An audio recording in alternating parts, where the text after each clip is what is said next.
Hello and welcome to Tea Time. This time around from Mumbai, I'm Chaiti Narula, and on the green with me today is an entrepreneur who started off his entrepreneurial journey with the sugar business, eventually diversified in the alcohol business, and today he has diversified further into the food and beverage and the nightlife industry in Bombay as well. On the green with me today is the managing director of Octaga Green.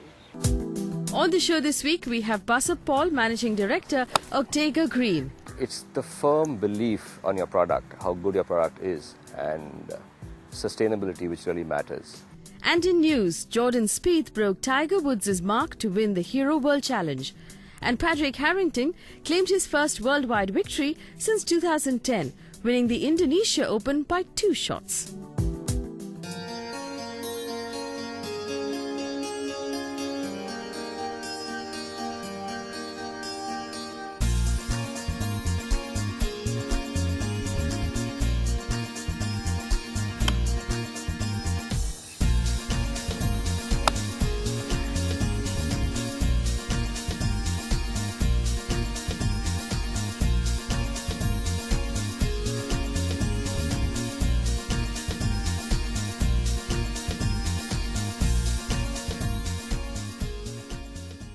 Mr. Basab, welcome to Tea Time. Lovely having you on the green with me today. Nice having you too.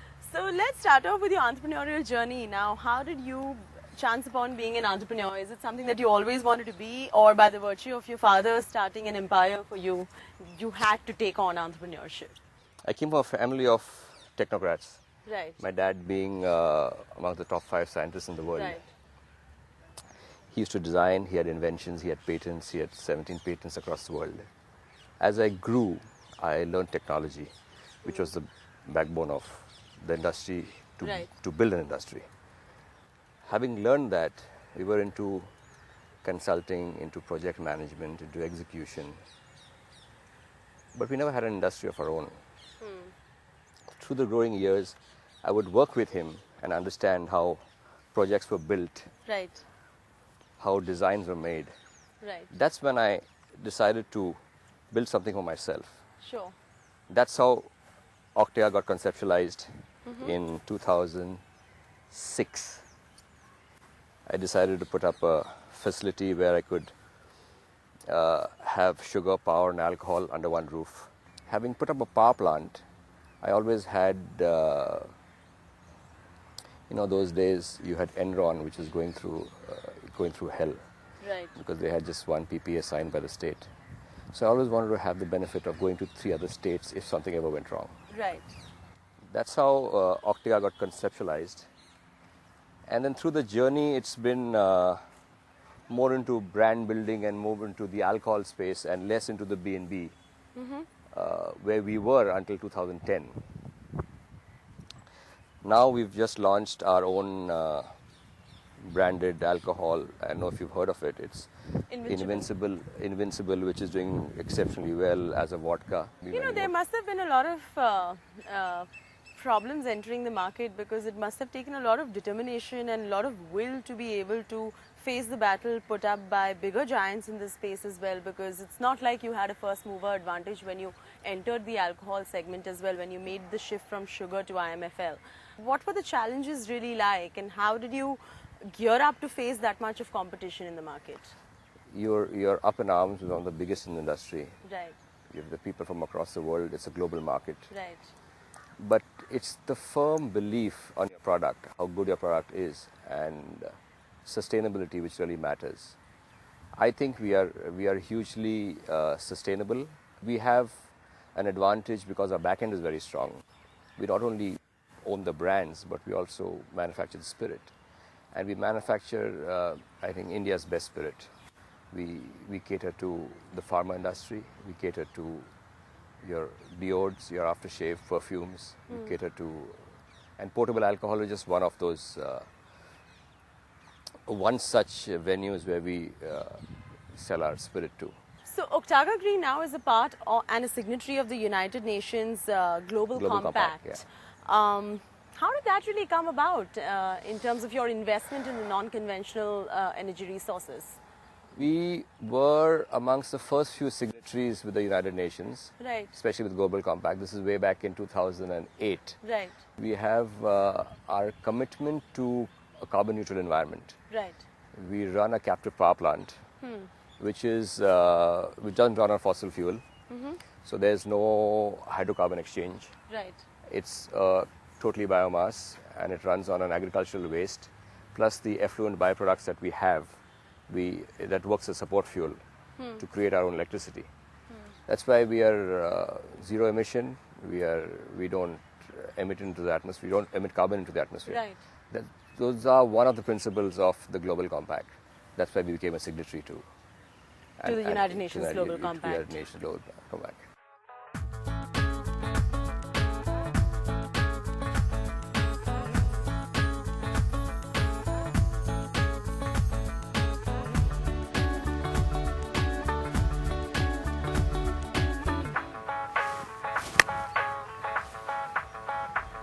Oh, that's great. Good. Well, so on that note, let's take a quick break right here on Tea Time. We stay in conversation with the entrepreneur Basab Paul, who is the managing director of Octaga Green, and continue discussing how he really diversified from his core business of sugar into alcohol and food and beverage and nightlife as well. Stay with us. We'll see you on the other side. Well, thank you for staying with us and welcome back. Now, where we really left off was talking about the diversification plans. You started off as a core business being into the sugar industry and then eventually moved to making vodka, and now you're making other premium alcohol as well. How did the transition really take place? Why the alcohol space really, and why such diversification? Well, it's all the story about brand building, and in sugar, spirit, power, it's more of a B2B business. It's only a B2B business. But now you've gone B2C and made that transition. Now that I'm in B2C, I think I have a fair amount of expertise. Having worked with brands, I represented a lot of alcohol brands as their brand ambassador during their launching days. You're very passionate about alcohol, aren't you? Yeah, alcohol is a space I always want to get into because I see two big players here. I see a UB, which has got 65% market share. I see Pono, which is as good as UB. Right. Of course, Diageo is UB now. Right. And I see myself coming into the market at the right time, where I could definitely, there is a need. There is a need in this space. Of course, there are many more who've been here for many years. So in this space, I think there is a fair amount of, there's not much which has actually been achieved. And there's a fair amount of room for us to come and deliver. I'm surprised to say there's not much been achieved in India as far as IMFL is concerned, because India is one of the fastest growing alcohol markets in the world. I mean, industry reports over the years have pegged volume increases of up to 12% as well. It's been touted as the fastest growing market, of course, after China and Russia, if I'm not mistaken. Yeah. So, I mean... Yeah, what you're saying is right. It's a 12% growing market year on year. Plus, I look at getting into an existing market. Right. So I look at a market share of about 25% as we grow. Today we are there over the years. We are there present in 5 states. We'll do a pan-India model maybe in the next 6 to 8 months. As a brand, I don't think there's a brand which has grown all across pan-India with the kind of products we have. It's a matter of time, these baby steps, I think we But tell me how difficult it is for you as an entrepreneur and also a startup entrepreneur more so to be in this space, because there's a huge issue when it comes to regulation in the alcohol market in India. It's not an easy market to deal with because geographically rules are changing every state to state, multiplicity of taxes and whatnot. Its revenues are state driven. Right. So the excise is a state excise. We have different laws for every state. We've got different workings, different rates, different duties. But that's okay. That's a part of the business. So we're not really worried about that. Right. But it's more time consuming than it would normally would be. For us to do a pan-India model, it takes that much more longer. Sure. But we'll eventually get there. You know, you said you want to expand pan-India. Now, I recently heard that your company was planning to raise 136 thereabout crore Indian rupees as well. Now, any plans of listing? Is this through a private equity route? What are your plans of fundraising and why are you raising so many funds? Is that because you want to diversify further in other sectors? This is private equity which Deloitte is doing. We're doing it with Deloitte. Okay. And we're diluting some amount of our equities. Right. But eventually, in the next couple of months, we'll also get into capital markets. Right. There's going to be a second round and a third round and a fourth round. So an IPO is on the cards for sure. Oh, for sure. But Right. you see, as a growing company, you definitely need more capital. Sure. And for an entrepreneur, it's as much as we have, within our limited resources. But that doesn't stop the journey for growing this brand into a global brand. We look at markets across the world now. We're looking at UAE. We're looking at Europe. We're looking at Southeast Asia. So we're looking at this business of ours. Only to expand further. Yeah, only to expand further. You also have shown a keen interest in the nightlife space as well. In Bombay itself, you have C'est La Vie, you've got the V Lounge, have a couple of more nightclubs coming up in Bombay as well. Was that a natural choice, being in the alcohol business? No, because you haven't seen no, too many alcohol companies do that. No. I started V Lounge in 2003. That was Right. much before I started Octaga. Right. I was. That was just a passion to party. Just a passion to party, of course. But I always wanted to make party a revenue-seeking area. They say party for a living and you'll never be Yeah. sad. So after my mundane engineering job, which was a 9-to-5 job, and Right. which was mainly into projects and stuff like that. So I had a lot of friends. I knew a bit of industry. I lived abroad, came back. I knew a lot of my friends who owned prominent nightclubs and restaurants and across the world in New York and stuff like that. So three of us started V Lounge together. Eventually I was left to handle it alone after 2005. Then I had a V in Pune in 2006. Then we did C'est La Vie in Bandra, which is the elite members club. We have a couple of restaurants. Do you look at it really as the revenue generator for your company, or is it more of a passion, given that restaurants today in India are not really working on very high margins? Unless, of course, you're into the sale of alcohol through bar sales in a nightclub, then it's a different ballgame altogether. All my clubs, my restaurants have huge bars. Right. I mean, we have one of the biggest bars in the city. But now I'm more keen on expanding that business further, is because of our exposure in alcohol. I would want all my brands to be the pouring brands in most of the clubs in all we the own. clubs that you own, of course. So that's you're there. That you're right from the manufacturing source. You're in the point of sale. Right. And it can't be better than that. Right. I mean, most entrepreneurs you meet who are into the restaurant space seem to be a little delusional about being there. Yeah, I'm not quite kicked about the fine dining space. I'm pretty much on the bar and the lounge Very low margin space. business, isn't it? So if you get into a very, very huge kitchen and a huge inventory, it doesn't make too much money for you. Right. But if you have a very well stacked bar, and then you can do with some minimal finger food, that's a model which works. Basab, now what are you what is your take really on other MNC players entering the Indian market? Now India, as you rightly mentioned, has seen Diageo, it has Sab Miller, Pernod Ricard. You've got so many brands already making their presence in India. Do you think any further activity in the Indian alcohol space is expected from MNCs? Of course. I mean, there are so many brands across the world which are not yet here. Right. There's no doubt in my mind that they're going to come tomorrow. But it's the first mover advantage of how fast you move your distributor pattern. Right. Now, for instance, Diageo, the reason why Diageo bought over UB was for the distributorship. Absolutely. It's their reach. It's how much you can penetrate. So we are in the process of penetrating ourselves. We did 5 states in a year. We'll do another 6 states in the next 6 months. So as we grow, we'll definitely have close to maybe 200 distributors. Which means it's obvious that the consumer preferences are now changing, and gone are the days when alcohol was a taboo. Gone are the days when India was a different market. Maybe the consumer is slightly more discerning, and obviously that leads me to the next point, which is about premiumization. As consumers are becoming more aspirational, do you think liquor companies will have to take the premiumization route? I think it only makes sense to go down the premiumization route. If you've seen our bottles, we won the gold in California for the best package and the bottle design. Right. So we It looks always, quite classy. Yeah, and it's an hourglass-shaped bottle. Yeah. It looks really premium. But it's a value for money product. I mean, if you go to comparing the product, I think it's a notch above Absolute.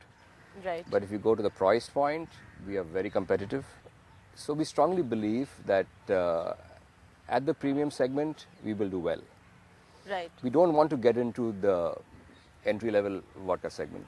Because I don't think we can sustain that market. You need volumes, and it's going to take us a while to get those volumes. Right. So premiumization is what we're looking at. Okay, let's continue our game and we discuss the trends in alcohol after that.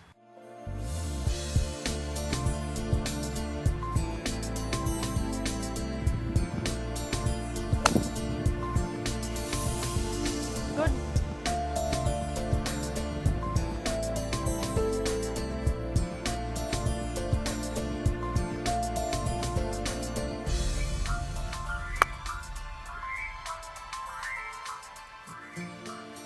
With that, let's take a quick break right here on Tea Time. On the other side, we will discuss some key trends in the alcohol sector and remain in conversation with Basab, who is the Managing Director of Octaga Grain, and throw some light on the trends in the alcohol sector. Don't go anywhere. We'll be right back. Well, welcome back to Tea Time, and now we're going to be discussing the key trends in the alcohol space as well. Now, over the past few years, vodka has emerged as one of the fastest growing alcoholic spirits in the white spirits category. You sure stand to stay benefited with such growth figures, isn't it? But it's yet just 20% of our production capacity. Right. The volumes in India is whiskey. Right. Like we all read, we all see that vodka is a growing market, but we are not there yet. Sure. And especially the premium space, we've got a long way to go. We do sell a lot of vodka, but compared to our revenues that we do with other brands, it's much below 20%. Now, what's your take on wine really? While most wine manufacturers obviously say that India's wine drinking population is increasing, the facts and figures and statistics definitely say otherwise. Very unexciting times for wine really in India now? Or would you agree with the manufacturers and say that the market is here to stay and grow? Wine, to become a household commodity, it has to be at a price point. Now, like you've been to Europe, you've been to Napa, you've been to South Africa, you'll get a good bottle of wine for as low as $10? euro. Okay. €1 a bottle. Convert that into rupees. Here, a good wine here, it yet costs you about 450 rupees. That is expensive. So once you bring that price to an international level, international standpoint, I'm sure that it's a growing market. But in India, can you manufacture wine that you can sell for about €1 or $1? No, impossible. Right. So impossible. How far before India gets there? Which means that it's quite an unexciting time for wine in this. Yeah, because you see, farming is yet outsourced. It's contractual farming, right? It's contract farming. So you have to pay that extra premium. Your quality of grape is not all that great, which is not the case abroad. You have thousands of acres of land where a single farmer owns. Here you've got lots of farming. You've got to buy them. You've got to consolidate everything. So that's very expensive. So is that what's keeping you away from manufacturing wine as well, or it's just that you don't have a keen interest? I don't have an interest of wine at all. Right. I'm very clear. I'm in the spirit space. We know the technology to make good spirit. That's what I learned from my dad, because we have the patent on that. We do 8-column distillation, and we have the works. We have the works of making good spirit. Interesting. Now let's talk about you and sport. Now you've grown up playing tennis, you've played squash, you enjoy so many other sports, but golf is something that you took over about 12 years ago and did not come back onto the green. What's the story there? I think I'm one of those hyperventilating guys, you know. Impatient? Impatient, very impatient. I need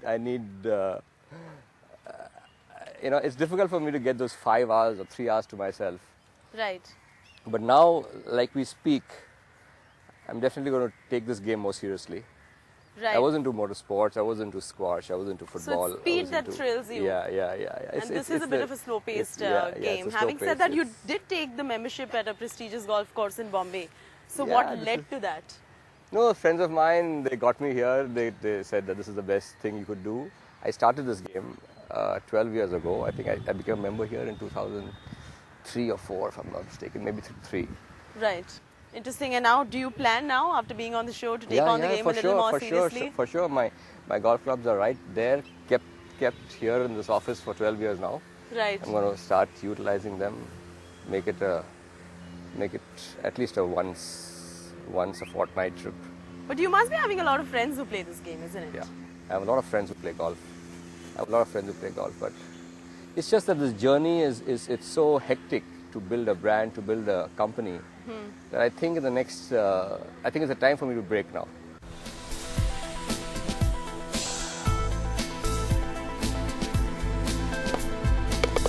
Wow, got that through. Not bad.